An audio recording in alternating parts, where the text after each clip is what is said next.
Appalachian Arts program celebrates a historic milestone. Newswatch starts right now.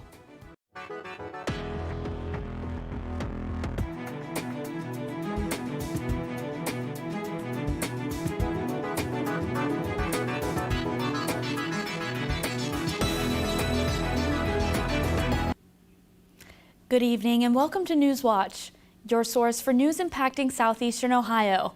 I'm Lexi Lepoff. Longtime Ohio football coach Frank Solich announced he is stepping down after 16 seasons leading the Bobcats. Sports director Brian Kerb joins us now. Brian, was this announcement a surprise? Yeah, Lexi, this came as surprising news with Ohio's football season starting in just 52 days. Solich announced his retirement after 16 seasons with the Bobcats. He says he's stepping away to focus on a cardiovascular health issue he's been dealing with. I came to my right senses very quickly on that end of it and knew that our players deserved more than what I was going to be able to give to them coming down the stretch here. So decided to retire.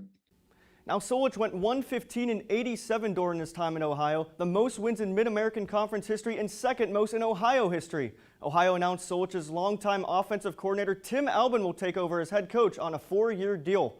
Coming up later in sports, find out more on how Solich left a lasting impact on Ohio football. Back over to you, Lexi. Thank you, Brian. The Ohio Department of Health is urging people to get shots with the way the highly contagious Delta variant is spreading. More than 40% of the state's population is unvaccinated against COVID. ODH Medical Director Dr. Bruce Vanderhoff says he understands why some people might be hesitant about taking a vaccine that's been around for 7 months, even if it's been rigorously tested. I don't think it is appropriate to make decisions on the basis of bad information. I think we need to look for sources of good information, reliable information. Vanderhoff says while there are risks to the vaccine, he describes them as tiny and says the benefits are vast.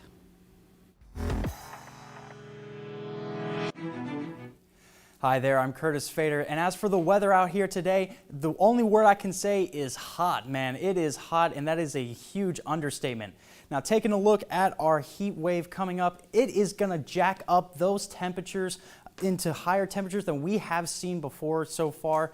And coming up this weekend, we have some scattered thunderstorms that can possibly affect your weekend, about a 50-50 shot. And with that high humidity, it is going to be muggy, and it is going to be a hot and heat-filled week.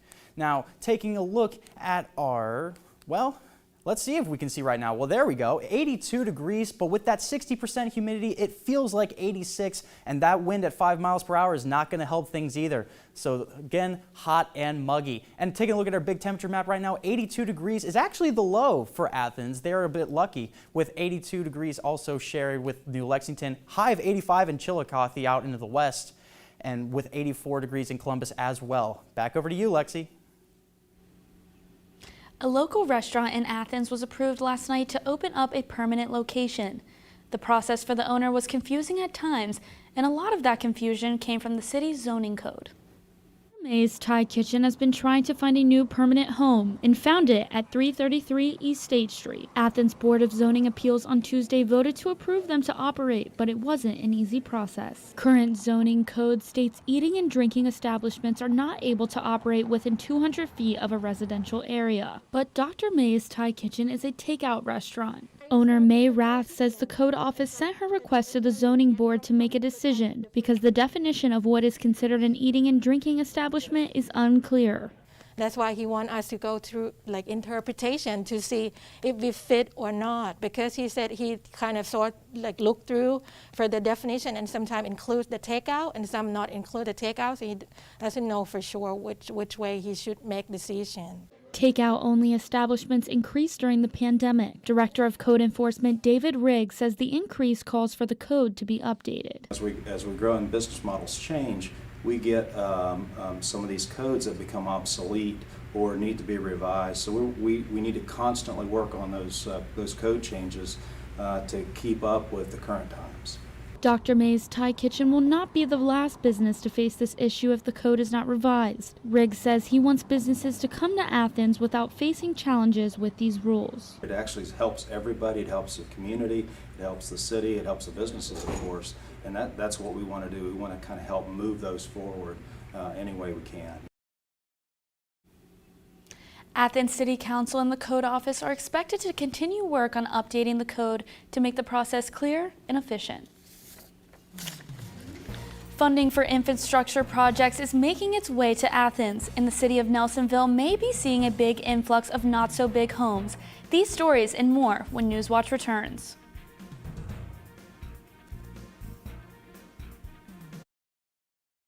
Next time on Antiques Roadshow Vintage Omaha. This is remarkable. Wow. I've never seen one outside of the Hall of Fame or outside of a historical society. Is that right? Oh my goodness. Yeah. I've never seen this particular form. Oh my. I love it. I do too. Oh, it's just fantastic. Play along and guess which values have changed or stayed the same. Next time on Antiques Roadshow.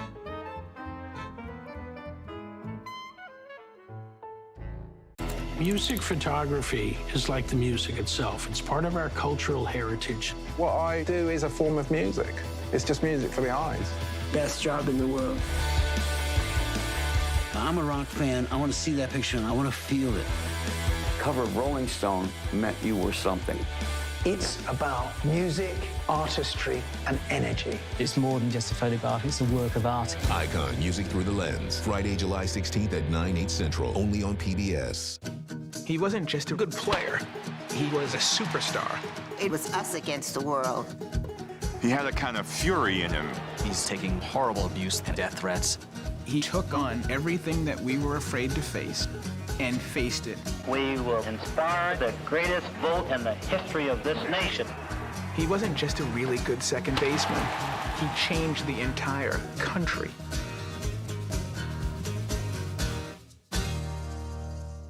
Make Wednesday night on PBS your destination for exploration, beginning with nature. Though they're the smallest birds in the world, they generate such speed they appear to alter time. Followed by Nova, a white-hot fireball as big as a building, weighing 10,000 tons, headed for Earth. People had no idea what was about to hit. Nature, and Nova. Wednesday night starting at 8/7 Central, only.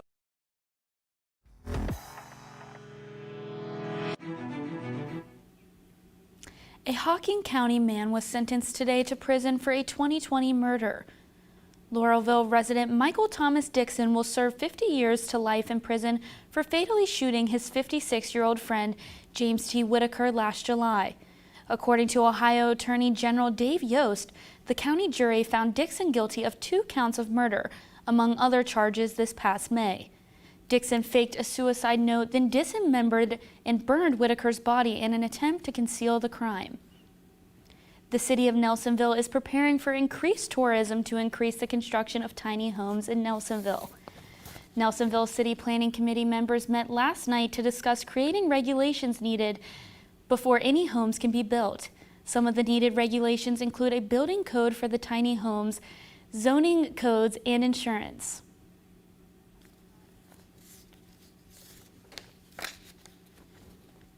That is safe.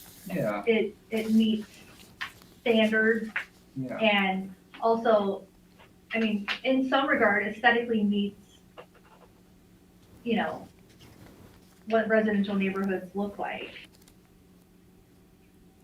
Committee members say they believe tiny homes construction may increase due to increased tourism from the Bailey's Trail system. And land ownership may increase because the Athens County Land Grant is making land accessible to purchase. Tiny homes are typically under 400 square feet. They've become a trend among people seeking a minimalist outdoor lifestyle. The committee will continue to meet in August to further discuss possible regulations. The first payments from the expanded child tax credit are set to arrive this week. Karen Kafa looks at what households need to know. for millions of American families. Those of you who are in that situation are going to start to see that coming in by the end of this month on a monthly basis. Monthly payments of up to $300 per child under age 6 and up to $250 per child under age 17 are on the way. The result of a possibly temporary expansion of the child tax credit, part of the massive COVID relief package signed by President Joe Biden in March.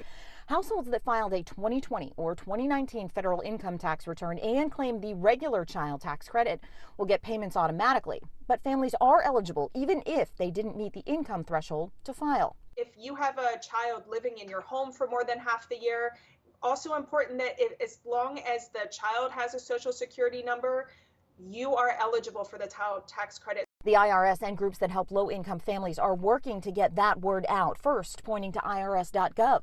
Those families that traditionally have not filed a tax form can just go online, enter their information. It's just basic information: who you are, where you live, how old are your children, and where can the money be sent to. Child tax credit payments are scheduled around the 15th of each month through the end of 2021. In Washington, I'm Karen Kafa. A number of infrastructure projects are coming to Athens County through the Buckeye Hills Regional Council. Melissa Zoller with the council presented the projects during the county commissioners meeting yesterday. Zoller says there are 3 main projects the areas fall under. Water and sewer infrastructure in this region is always needed. Tourism projects always come up and into play. Bailey's Trail had submitted for funding. Nelsonville, Chauncey, Sunday Creek, Burr Oak are all looking for, a lot of them are looking for infrastructure. Funding for the projects comes through the Appalachian Regional Commission. The Buckeye Hills Regional Council accepts and approves funding for the projects to help develop our part of Appalachia. A local community digs into lessened food insecurity in the area. That story's still ahead. And while we have an influx of heat, will it be here to stay? Find out more in my full forecast. But first, here's a look at stocks of local interest.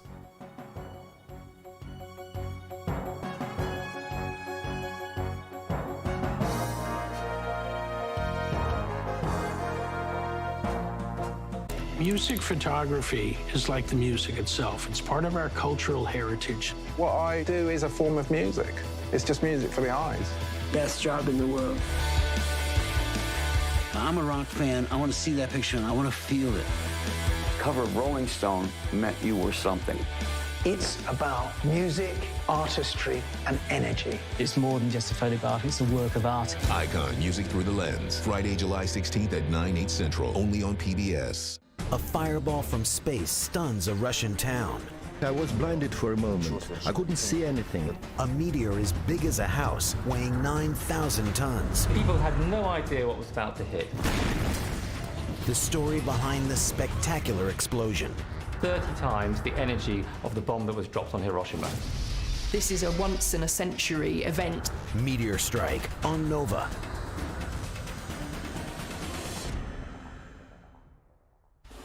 On Wonders of Mexico, with awe-inspiring deserts and immense grasslands. Northern Mexico is a vast wilderness, yet life has forged a way to thrive. It's the birthplace of cowboys and home to creatures found nowhere else on the planet. Survival on the untamed frontier of the burning north. On Wonders of Mexico.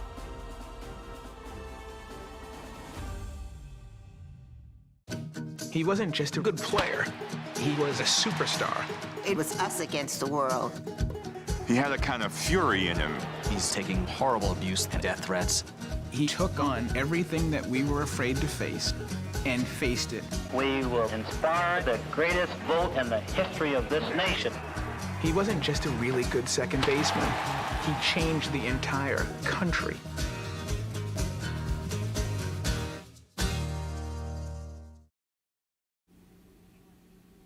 An arts program in the region will soon hit a major milestone. Taylor Burnett reports that the Ohio Valley Summer Theater is preparing for a celebration of the arts in Appalachia. 70 years. The Ohio Valley Summer Theater was founded in 1951 and has since welcomed professional actors and children just starting out to its stage. It began as a summer stock theater, putting on multiple shows in the summer, creating a place for actors from Ohio University to perform. Organizers wanted to make professional, quality theater accessible to the region, and eventually to give the community an outlet to perform. Ohio Valley Summer Theater has always been one of those options. So I think that it kind of sprang out of that and grew out of the university. And in the past couple of decades, we have a wonderfully strong relationship with the university, but it's kind of sprung out a bit into the community as well. I think the best way to think about OVST is the bridge between the community and the university. Parsons says the theater has people who stick around for a long time, and those who come through for only a few summers. Alexis Parsons was one who has stuck around, doing her first show as an OU student in 1996. Not everybody understands it, but there's something in you when you are a performer that just has that itch to kind of get out there and, perform for people. And I didn't know if it was going to be able to happen this summer, and we worked really hard, and our executive director and our board worked very hard to just have something to celebrate our 70th year. This year, the group will ring in their 70th summer with a concert featuring performers who have appeared on stage with OVST before, including Chris and Alexis. And there's a lot to celebrate for the performers who owe a lot to the arts. For Chris and Alexis, being involved in the arts led to their marriage. The celebration is also a chance to reflect on how important access to the arts in Appalachia is. Justin Nigro works with the Ohio Arts Council to support programs like the Ohio Valley Summer Theater. The arts bring people together. That's a big function of what the arts have done, whether it's ancient times or now. They connect people. They provide a sense of place. They provide a sense of local pride. That's particularly important in rural communities. One of the greatest features of Appalachian Ohio, rural Ohio really, are its gathering places.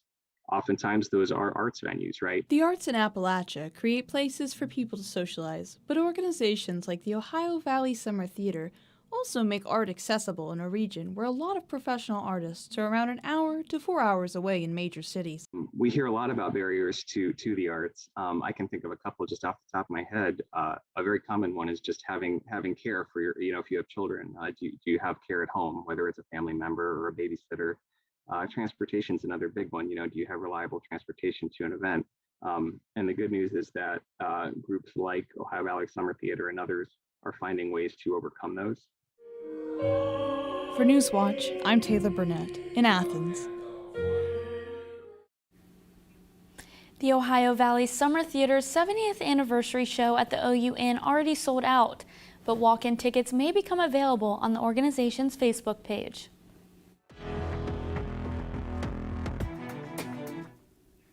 Hi there, I'm Curtis Fader, and taking a look at right now in Athens, 82 degrees, but like I said earlier, 60% humidity is going to bump that temperature up in terms of what it feels like. 5 miles per hour winds, not going to cut it. And taking a look at our big temperature map, 82 degrees is the low, in fact, but we're seeing in the outer regions 84 in Columbus and 85 in Chillicothe. It's a lot hotter over there. Same on the eastern side, 84 in Marquette and 84 in Ripley. Kind of like a bagel where it's more cooked on the outside than it is on the inside. And taking a look now at, well, if we can find it, heat index, we have 84 degrees. We're actually really lucky to be on this end of it because as you can see, taking a look in the south area and on the southern east coast, to quote the Backyardigans, they are in the thick of it with their heat problem over there. And tonight in Athens, 72 degrees, but with that 95% humidity, it's only going to bump it up a few degrees. So overall, nice evening to go out, see some stars, maybe the moon, which is a waxing crescent tonight, by the way.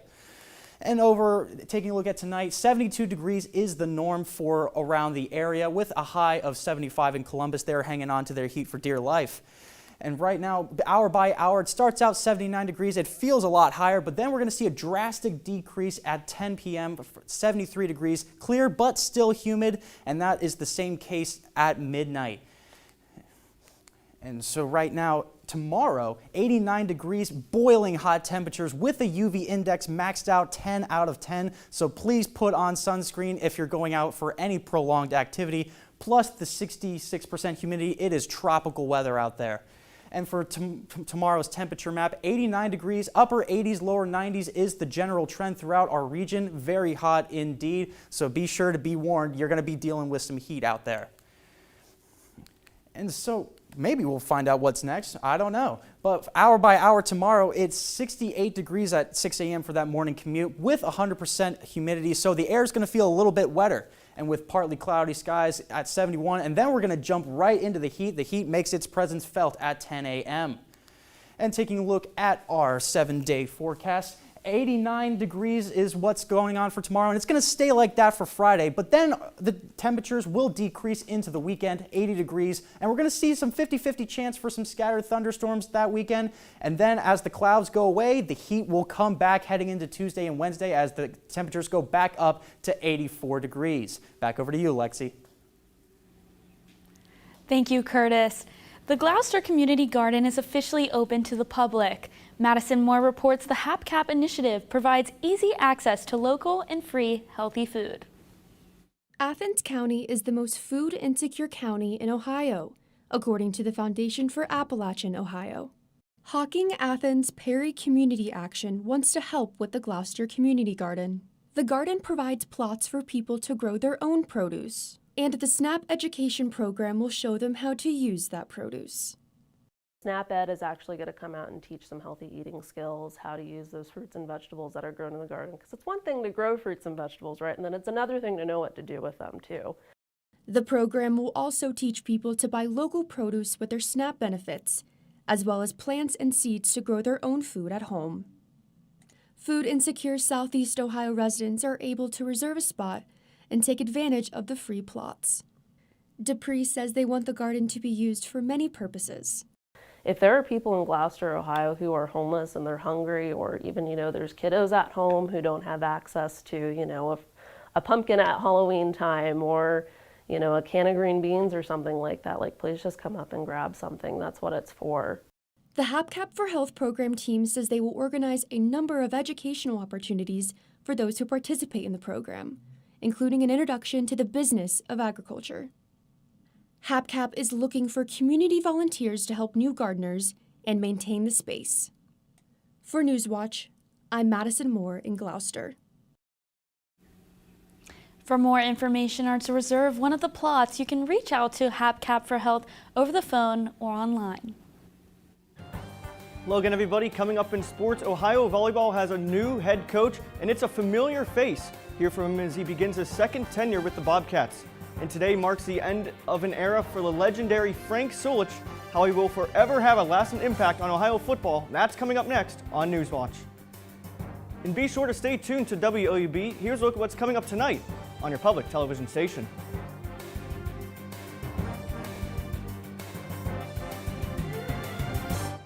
A fireball from space stuns a Russian town. I was blinded for a moment. I couldn't see anything. A meteor as big as a house, weighing 9,000 tons. People had no idea what was about to hit. The story behind the spectacular explosion. 30 times the energy of the bomb that was dropped on Hiroshima. This is a once-in-a-century event. Meteor strike on Nova.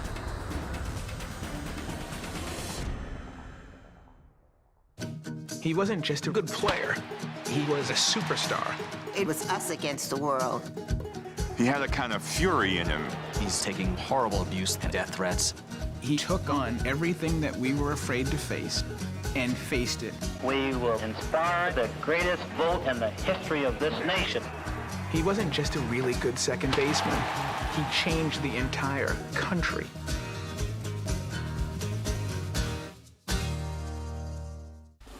On Wonders of Mexico, with awe-inspiring deserts and immense grasslands, northern Mexico is a vast wilderness, yet life has forged a way to thrive. It's the birthplace of cowboys and home to creatures found nowhere else on the planet. Survival on the untamed frontier of the burning north, on Wonders of Mexico.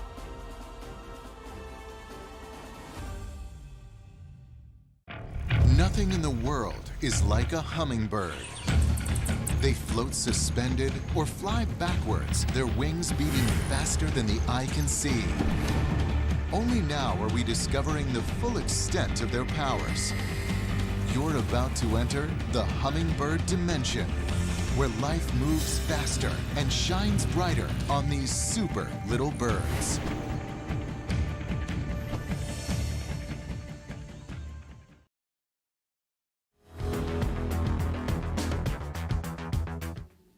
Welcome back. I'm Brian Kerp. Frank Solich will go down as a coaching legend in Athens. After taking over a struggling Ohio football program in 2005, he brought consistency and character to the team for 16 seasons. Solich announced his retirement today, but his legacy will forever leave an impact on Bobcat football. In his first game at Peden Stadium, Solich led the Bobcats to an overtime victory against Pitt. The night ended on a magical pick six. Ohio Athletics already knew they had something special on their hands. People downtown, they were out on the streets, man, you know, and certainly staying 16 years was not a surprise to me. Up to that point, the Bobcats hadn't had a winning season in 5 years, and they had never appeared in a MAC championship game. Obviously, it was a major rebuilding job. I was fortunate enough to really put together a great staff, and so things kind of started to take off at that point. He took over after 6 successful seasons at Nebraska. As a Bobcat, Solich led Ohio to 11 bowl game appearances, 4 MAC East titles, a top 25 ranking, and 115 wins, the most in MAC football history. But it isn't just the statistics that define Solich's career. His true legacy is really in the men and the players who he coached, who went on to earn their degrees from Ohio. This job was so much more to Solich than just a win-loss record. He says he was fulfilled by supporting the players he mentored. It's all about relationships and watching your players maximize their abilities in the classroom, on the football field, continued with character development.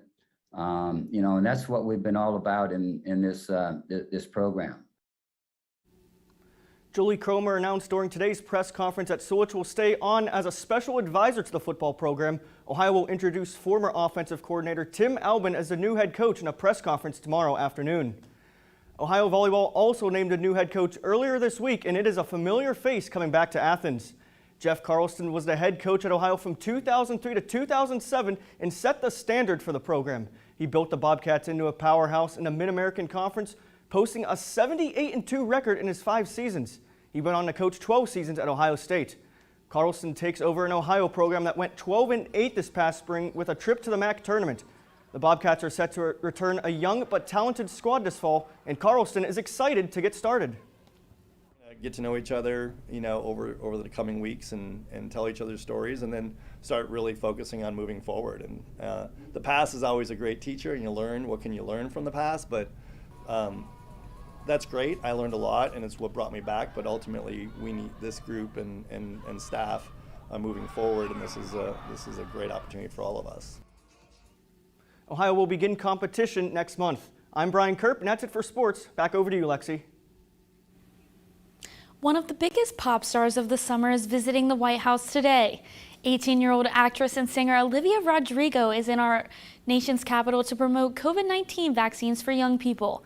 She's meeting with President Joe Biden and Dr. Anthony Fauci, and will also be recording videos and answering questions.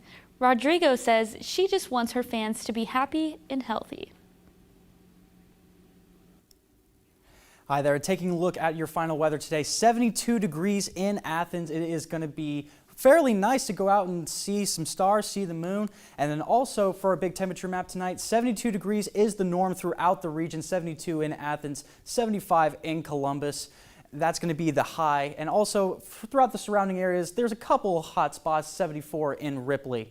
And taking a look at your 7-day forecast once again, 89 degrees is what's on the docket for tomorrow, and then it's going to stay like that in the upper 80s for Friday. We're going to dip down to the low 80s in the upper 90s Saturday and Sunday with some potential chance for some scattered thunderstorms. And then we're going to move right back up as the clouds leave. The sun and heat returns at 84 degrees Tuesday and Wednesday with the relative low about 20 degrees less than that. Over to you, Lexi. And that does it for our broadcast this evening. Thanks for watching. I'm Lexi Lepoff. Stay tuned for the PBS NewsHour coming up next. And remember, you can find the latest news anytime at WOUB.org. Have a great night.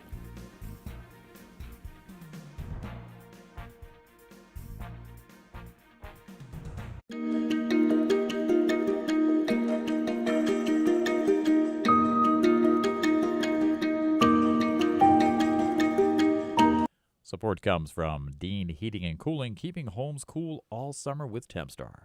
Dean Heating and Cooling provides HVAC service and installation in the Athens area, featuring Tempstar quality you can feel.